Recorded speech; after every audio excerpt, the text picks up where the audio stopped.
Ian Ziering, thank you so much for taking the time to talk to us. John Foss here, and we are talking National Ride to Work Day. Tell us all about it. National Ride to Work Day is on June 18th, so it's coming up. It's a day where over 28 million Americans are going to be riding to work. They'll be on two wheels, having fun, enjoying their commute. Riding to work is a great way to change a boring commute into a fun adventure. It's great on saving gas. There's also greater opportunities to park your car, park your bike. And, the message is that there's going to be a lot of bikes on the road. And it's great to meet people, but not by accident. Definitely. And it looks like you have some bikes there with you. Can you tell us a little bit about those? I am in hallowed ground right here.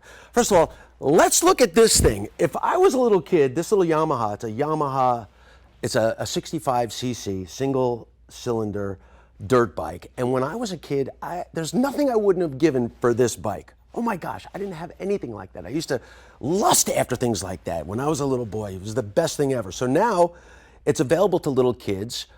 They can start in a Motorcycle Safety Foundation riders course. It starts at 6 years old, so you can get on a bike, get out into the dirt, have a lot of family fun. On the other end of the spectrum, you've got this Indian Scout. It's a bobber. It gets its name because of the fenders are kind of bobbed, but it is twisted steel and sex appeal. I mean, look at this thing. It's absolutely gorgeous. It's done with a brown leather seat, a matte black finish. It's got these heads that are just machined so beautifully. It is literally an unbelievable motorcycle. Indian is one of the first motorcycle manufacturers in the United States, first mass-produced motorcycle. They started in 1901. Unbelievable. Hard not to look at that thing. And speaking of sex appeal, talk about the new gear for this year. Oh, the new gear. Well, right now I'm wearing a Dianese adventure suit, and it's so important to gear up when you ride, from head to toe. I'm wearing some fine Italian threads right now. There's liners for waterproofing. You can make this jacket cooler. Literally, there's all these panels on this jacket that roll down to create a breeze within your suit, but still there's composite materials and abrasion-resistant fabrics that make you so protected and so comfortable in today's fabrics. It's so important to wear the right gear. And that, hands, gloves, helmet. I got a helmet right here. Reach down. This beautiful Shoei adventure helmet. It's very important to make sure your helmets have a DOT, seal of approval, Department of Safety. And these are ways that you can, safeguard yourself from any potential accident on the road. The technology in terms of the gear and the materials you can wear are quantum leaps ahead of what I had when I was a kid. I didn't start riding until I was 21 years old, and have been riding almost every day since. And you mentioned safety. That is obviously the biggest thing. How can people be safe on the road? Well, riding motorcycles are serious fun, and the serious part starts with safety. And it's important, if you've never ridden a motorcycle, to be trained. The Motorcycle Safety Foundation is fantastic with that. You can go to motorcycles.org or myfirstride.org and find the right class for you. Whether you're a beginner, you'll be taught by certified coaches everything about a motorcycle, how to ride it properly, and how to be safe on the road. There's motorcycle dirt bike school, which I'm a graduate of. It was unbelievable fun. I can't imagine as a kid there being an opportunity to go to a motorcycle safety school for dirt bikes. I think I would have aced that class. Tons of fun. So, if you're gonna ride, it's really important to be suited and booted, and then also to make sure you've got the right training.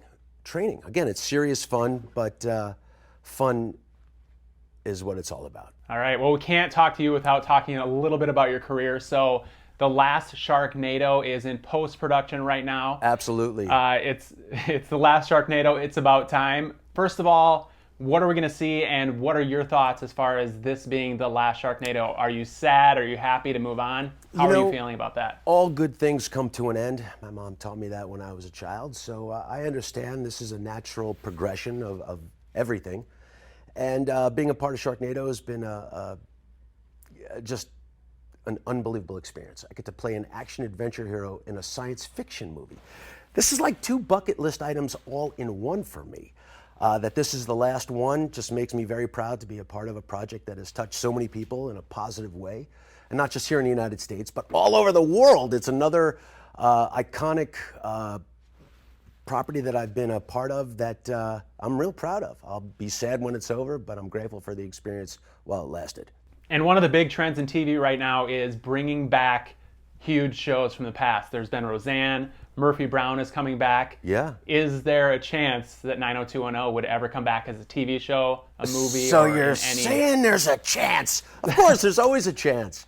My former castmates so and you I guys are are all- still very close friends. We talk quite often. We have reunions. They just aren't on TV. We're all still friends. You know, Okay. when you work with somebody for 10 years in those formative years, you really grow Yeah. very closely together. We're very supportive of each other's paths, whether it be the highs or the lows. We're all there to support each other. And I wouldn't be surprised if there was a reunion of some sort and some kind of incarnation somewhere in the future. Last question here. Celebrity Apprentice, you were on it. Donald Trump was grading you on your performance. Now let's turn the tables. Can you grade him on his performance so far as president? You know what? I really don't know what to say. I think history will be the best judge of his performance, and time will tell that, not me.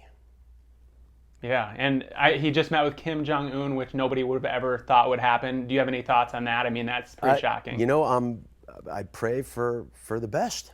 I don't know what to tell you other than my fingers are crossed for a positive outcome on all the fronts that he's involved in. All right. Well, Ian Ziering, thank you so much for being with us. Thanks for having me. And Twin Cities, make sure you pay attention to National Ride to Work Day.